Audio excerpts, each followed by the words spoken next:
All right, Super Bowl Sunday, make sure wear your jerseys. How many of you are open to participate? Okay, wear a jersey, buy a jersey, steal a jersey. You will love today's message. I even told a few of my friends to watch online because the teaching is what we're all about. How many of you are a leader, but you want to be a better leader? That's me. Let's try that again. How many of you are a leader, but you want to be a better leader? Okay? So we're going to be talking about formed to lead. Proverbs chapter 11, verse 14 in the NIV Bible says, "For lack of guidance, a nation will fall, but victory is there when you have the right leaders." Say that. Say, victory is there when you have the right leaders. And I'm going to say that in your home, victory will be there if you have the right leaders. In your marriage, victory will be there if you stand and walk in leadership. With your children, victory will be there if you are the proper leader. Proverbs 29 verse 2 says, "When the righteous thrive, the people and the nation will rejoice. But when the wicked rule, the people will begin to decrease." Wow. Proverbs 29 verse 4 says, "If the king judges the poor with fairness," when they say poor in the Hebrew, it means the hurting, those who are not rich in faith, those who are not rich in knowledge or wisdom, "his throne will be established forever." So if the king judges the poor fairly, his throne will be established forever. Another translation says, if leaders lead with wisdom, what they are leading will be established forever.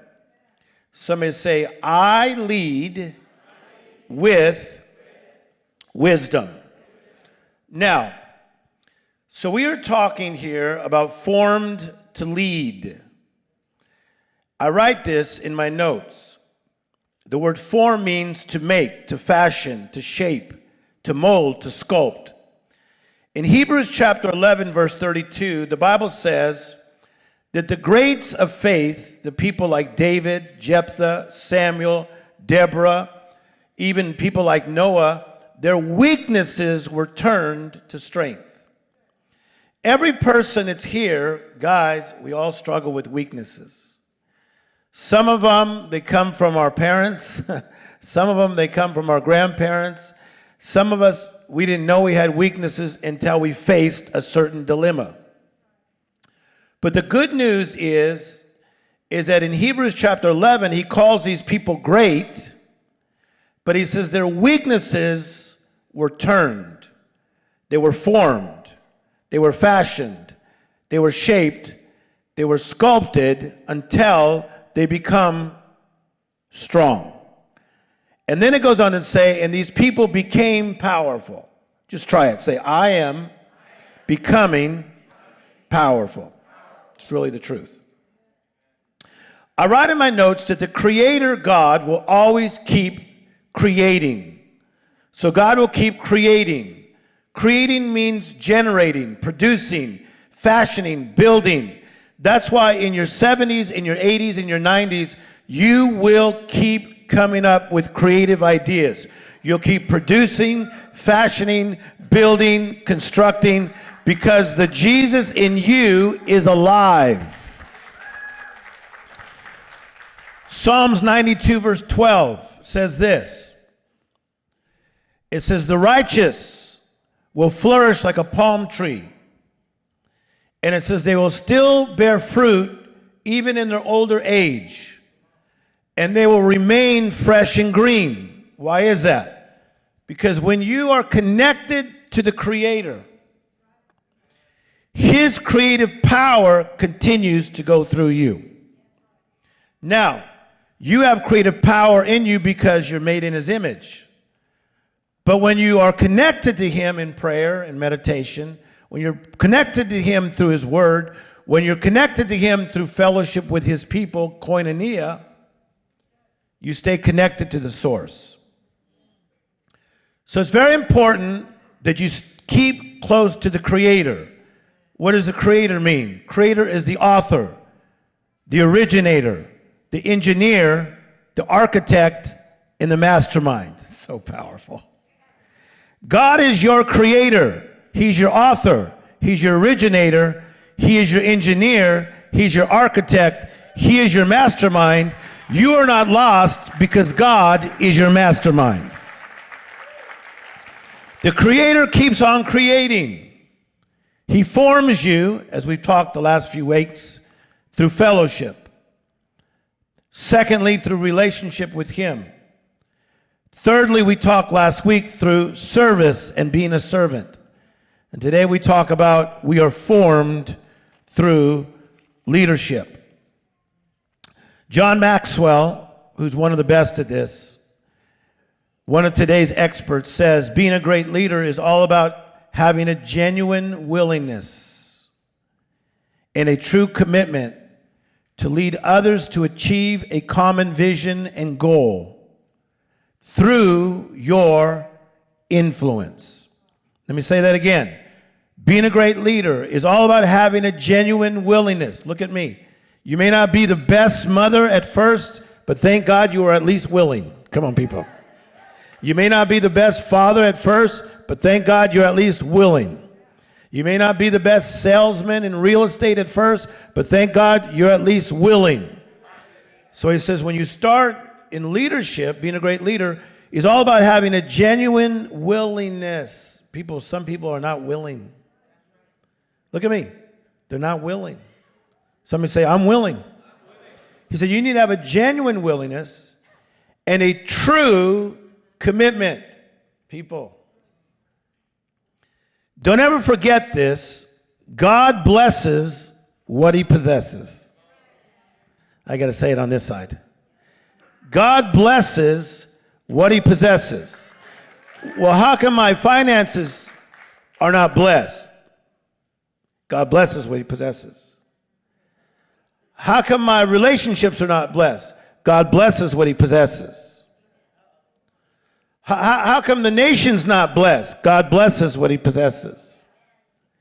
God blesses what He possesses. So that makes me want to be more willing and yield to the master architect, because I want to be blessed in every area of my life. I want to be blessed in the clarity of my mind into my 90s. I do not want to have Alzheimer's. Come on, people. I don't want to be broke down. I want to thrive. I want to get stronger. I want to go from glory to glory to glory. That's how I feel about it. Being a great leader is all about having a genuine willingness and a true commitment to lead others. Others. We talking about others, Tim Storey. I got my own problems. That's how most people frame this. They're thinking about their own problems. They're thinking singular, but God always thinks plural. All through the Bible, He says, you're blessed to be a... Why? Because He has so much confidence in Himself to handle you, He's asking you to help others. So powerful. See, we see it as, what about me? What about me? What about me? What about me? When will the what about me phase stop in your life? I'm just going through a period of time. That was a decade.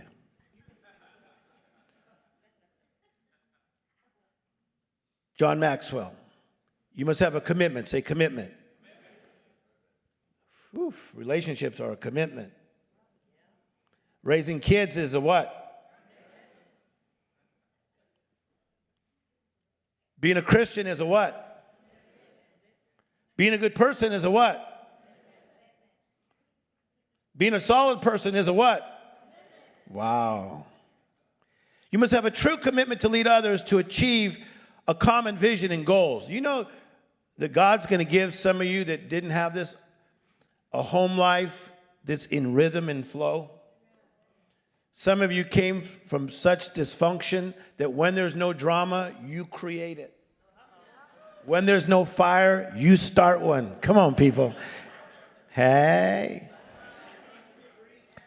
How many of you know people like that? Come on, there's no drama, and they'll start it. You looking at me? You looking at me? You looking at me? You looking at me? You're just creating drama.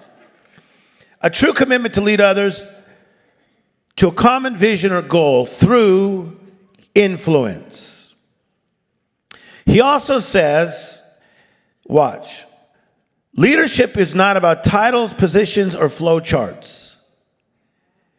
It's about a life of influencing another person so that they become better. I want to influence my children that they become better. I want to help influence your life that you become better. I want to influence this nation that it becomes better. I want to influence this world that it becomes better. I want to influence the next generation so they become better. Clap your hands if you want to be an influencer that helps people get better. Your children will be better. Come on, your family's going to get better. The nation's going to get better. So I was teaching on this in Marbella, Spain, and a psychiatrist came to me and said, "Hey, have you read this study?" And I said, "Well, tell me about it." And she was telling me, she says that you know that it only takes a certain number of people to have strong influence to change a community. See, we always think it's going to take all of us. I'm going to tell you right now, all of us are not going to cooperate. Not everybody in your family is going to read the email. Not everybody is going to even get the memo. If you have 7 people in your family, I don't need them all to get it. Just give me one of you. I need one influencer. I need one influencer in each family that has the guts to rise up and be everything God called you to be, because influence is contagious. Say that. Say, I am contagious. Say, I am a contagious influencer. So powerful. Influence means the capacity to have an effect on the behavior, watch this, character, and development of another person. Wow. So if you're acting crazy, your kid may act crazy. Come on. If you're full of drama, don't be shocked. If you're always moping around and feeling sorry for yourself, don't be shocked. Wow, huh? If you always think the sky is falling, they're probably going to think the sky is falling. Influence means the capacity to have an effect on the behavior, development, and even the character. Even the character. See, some of our character flaws came because the people that we were around, and they created a certain environment. That lying was okay. That cheating on your taxes is okay. That you don't have to go to the DMV. You just drive without a license. People who just kept cutting corners and fudging things and doing things wrong, and we passed it from generation to generation. I'm here to tell you, we can break the curse of our past starting now and start rising up as real leaders. Clap your hands like you want some of this. Influence. The wild thing is, you influenced somebody last week. No, I did not. Yeah, you did. Are you alive? If you're alive, you influenced somebody. They saw you and you influenced them. Do you know you can come into a room lit up and you can light up a room? You can come in the room in darkness, you can make it more dark. My cousin Esther, she influenced me. As a kid, I went over her house one day, and she was watching this thing called Soul Train. They didn't watch that at our house at first. But I went over to her house, and she was watching Soul Train, the hippest trip in America. Brought to you by Ultra Sheen, Afro Sheen, and Ultra Sheen Cosmetics. The Soul Train line. Come on, people. Remember the Soul Train line, Evelyn? They come through the line like, what? Through the line, remember?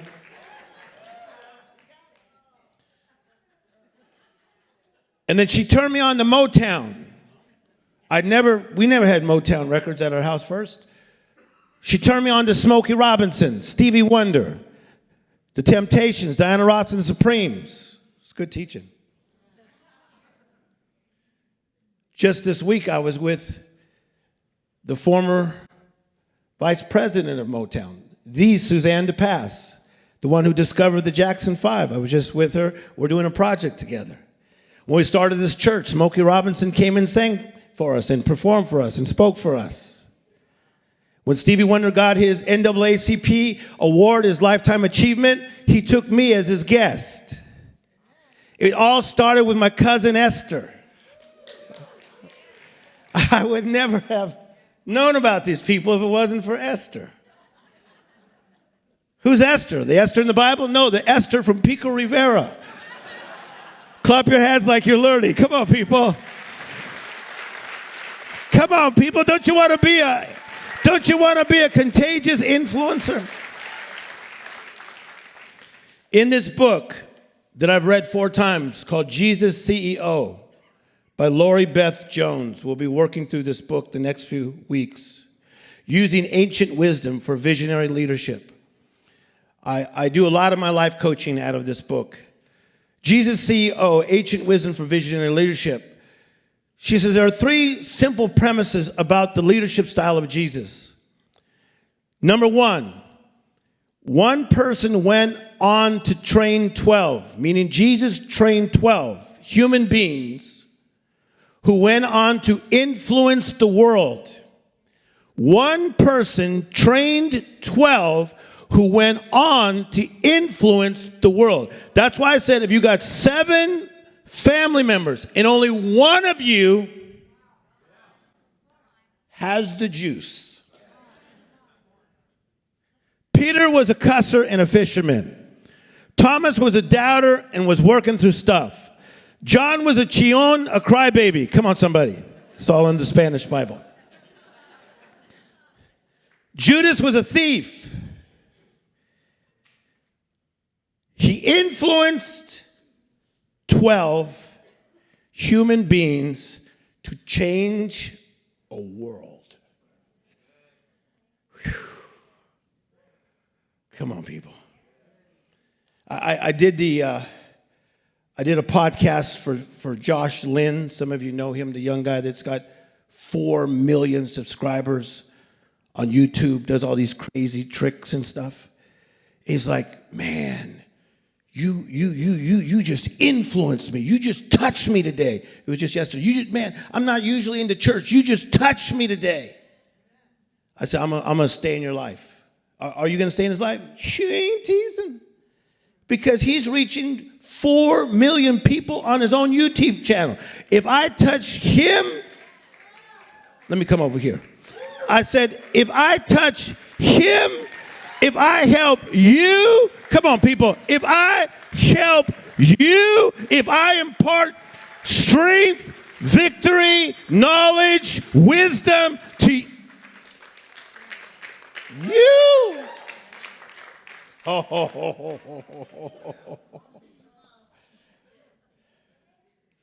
The second premise, Jesus worked with a staff that was totally human, she says in her book. They were never divine. See, that bums you out. That's why some of you don't want to be a leader. You're like, look at the people. They're acting like people. I wish I could come, but my child has the Zoom. My child has the that. My child has the this. That's just in the first year. How many of you know, even though you took those pictures that made your little child look so divine, They were crying before the pictures and after the pictures. But on social media, it looked like, look at this little perfect child. She was crying before and after. It's good, right? Jesus worked with a staff that was totally human and not divine. A staff that, in spite of illiteracy, questionable backgrounds, and they leaned on their feelings most of the time. They went on to accomplish the task that they were trained to do. I want you. Come on, Tim Storey. How did all this stuff happen in your life? I was trained to be a leader. I was trained to be a world shaker. I was trained to show up when I don't feel like it. Somebody clap your hands and shout. Act like leadership can flow down and get into your system, and you start acting like a leader. Say that. Say, start acting like a leader. Somebody lead your family. Please.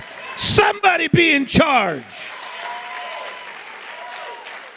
When you got the man of the house saying, when are we going to do? Please. It is your place to guide and guard and govern your own family. Guide your family. Direction. Guard your family. Protection. Govern your family. Administration. If you're a woman on your own or a single woman or whatever capacity, rise up and be the leader that God's called you to be. It's powerful stuff, huh?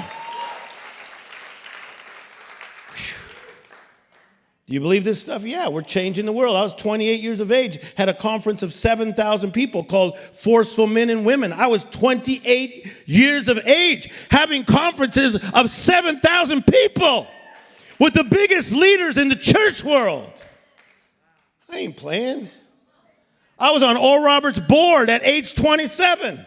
I spoke to 85,000 people at age 28.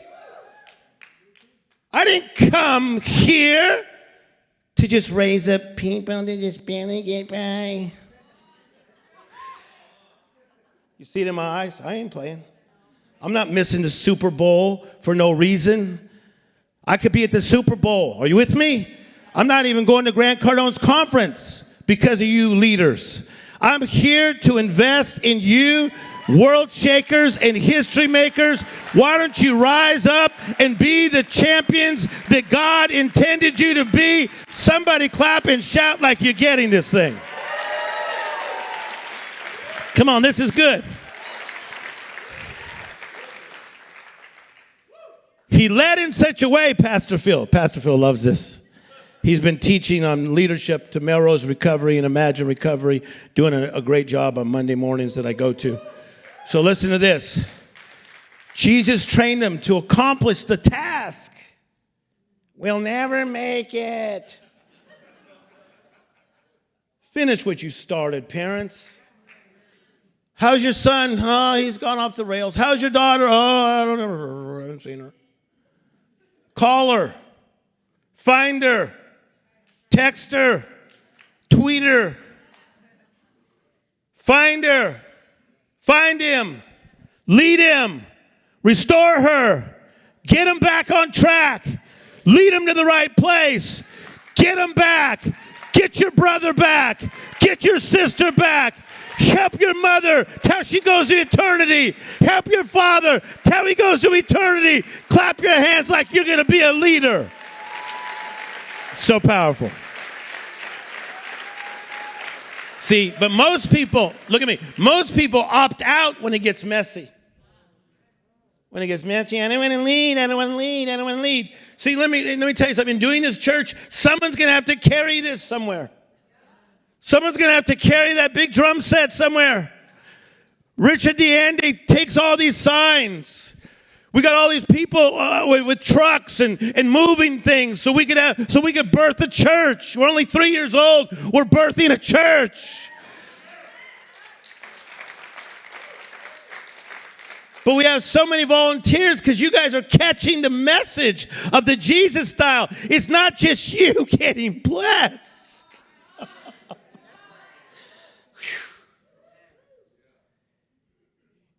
have an influence. Influence, man. Like when I go to the 7-Eleven and the guy says, I got your drawings. Look at Tim's Storey. Look what I've been drawing.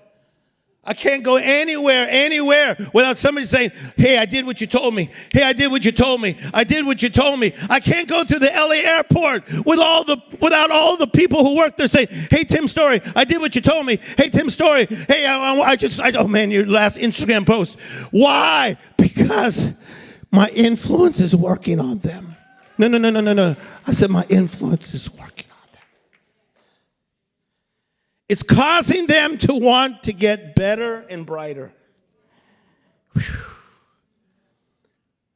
Don't you want to walk people into better and brighter? Say that's me. Third premise of leadership. Jesus' leadership style was intended to be put to use by any of us. Jesus' leadership style was intended to be put to use by any of us. We could use the Jesus style, all of us. We can use it. Say, I'm a leader. One of the things that she says in this book, she says one of the strengths of Jesus is that he always kept in contact with his boss. Number 2, he stuck with his mission. Number 3, he believed in himself. Say this, stay in contact with your boss. And then point up. Hey, the architect. I don't know where to go. Talk to the boss. Have you talked to the boss about it? I don't know what to do after this just happened. Have you talked to the boss about it? Secondly, he stuck to his mission. Please stop starting something new if you can't finish something you already started. I ask people, what book are you reading? I'm reading 6 books right now. How about finishing what you started, right? I go to my friend's house and he goes, excuse me, but the house is half painted and I know Tim Storey notices everything, so you're going to see that the house is half painted on the inside. I go, did you run out of money? Because he's super rich. He goes, no, I just haven't got to it. 6 months later, I don't say a thing, but I look up. It was still half painted. He's rich. Hire somebody. Just nod. You know what he did? He probably went on another project. He's fiddling on something else. Watch another project. Because we like new projects because it's fresh and new. Look. He didn't. You go in his house, probably today. This was 7 years ago.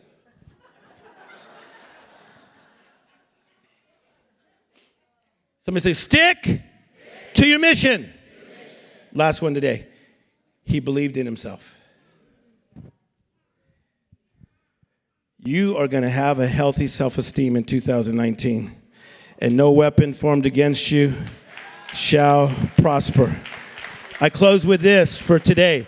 Jesus said of himself, I am the gate. He said of himself, I am the door. He said of himself, I am the vine. He said of himself, I am the shepherd. He said of himself, I have come to light the way. I'm done speaking. Clap your hands if you learned something.